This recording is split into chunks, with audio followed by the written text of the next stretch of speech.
Halo semuanya, perkenalkan, saya Nakia Sofa Maila, bisa dipanggil Nakia. Saya dari jurusan Teknologi Pendidikan, Fakultas Ilmu Pendidikan Universitas Negeri Malang. Saya dari kelas C dengan NIM 2301216017003.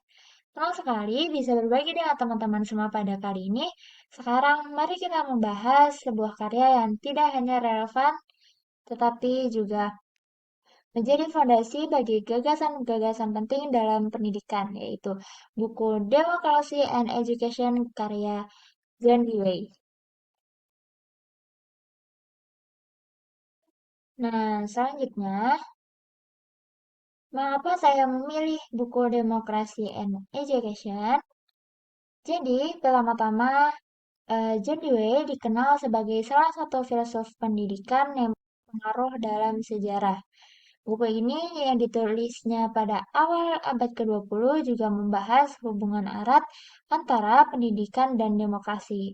Dan saya memilihnya karena saya percaya bahkan dalam konteks masa kini gagasan-gagasan Dewey tetap relevan dan menginspirasi.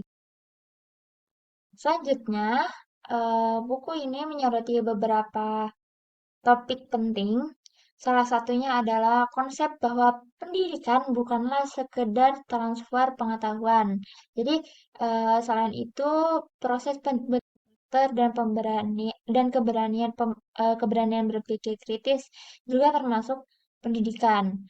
Kemudian Dewey juga mengusulkan bahwa pendidikan seharusnya menciptakan warga negara yang terlibat aktif dalam masyarakat, jadi mampu berkontribusi untuk kemajuan bersama. Nah, dari poin-poin tadi kita bisa menerapkan apa cerminan buku ini di kehidupan sehari-hari, yaitu contohnya pertama dapat melibatkan siswa dalam pengambilan keputusan di sekolah, mempromosikan diskusi terbuka, dan mendorong keterlibatan aktif dalam proyek-proyek sosial di lingkungan lokal. Nah, dalam menyimpulkan presentasi ini, mari kita tinjau kembali bagaimana buku Democracy and Education karya John Dewey ini membentuk landasan yang kokoh dalam dua aspek, yaitu cara memfasilitasi belajar dan peningkatan performansi. Nah, pertama, eh, keterkaitan buku ini dengan cara memfasilitasi belajar sangat signifikan. Dewey menekankan bahwa pendidikan bukan hanya mengenai pengajaran pengetahuan, tetapi juga membentuk karakter dan aktif dalam masyarakat. Dengan pendekatan ini, kita dapat menciptakan lingkungan belajar yang mendorong siswa berpikir kritis, berkolaborasi, dan terlibat secara proaktif dalam pengambilan keputusan.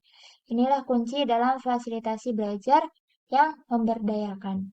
Kedua, demokrasi dan education juga memberikan kontribusi besar terhadap peningkatan performansi manusia. Nah, konsep-konsep Dewey membangun dasar untuk negara-negara yang berpikiran terbuka, mandiri, dan memiliki kemampuan berkontribusi positif dalam masyarakat. Dengan memahami nilai-nilai demokratis dalam pendidikan, kita dapat menciptakan individu yang tidak hanya pintar secara akademis, tetapi juga tangguh dalam menghadapi tantangan dunia nyata. Nah, melalui penerapan prinsip-prinsip ini dalam kehidupan sehari-hari, kita dapat membayangkan masyarakat yang lebih inklusif, berpikiran terbuka, dan berfokus pada pertumbuhan bersama. Dengan memberdayakan pendidikan melalui prinsip-prinsip dalam buku Democracy and Education ini, kita dapat menciptakan lingkungan yang mempromosikan pemikiran kritis, toleransi, dan tanggung jawab sosial. Nah, sebagai penutup, mari kita terus menggali dan menerapkan gagasan-gagasan brilian dari John Dewey dalam upaya kita menciptakan pendidikan yang tidak hanya mempersiapkan siswa untuk masa depan, tetapi menciptakan pemimpin yang dapat membawa perubahan positif dalam dunia ini. Terima kasih banyak atas waktu dan perhatian teman-teman hari ini.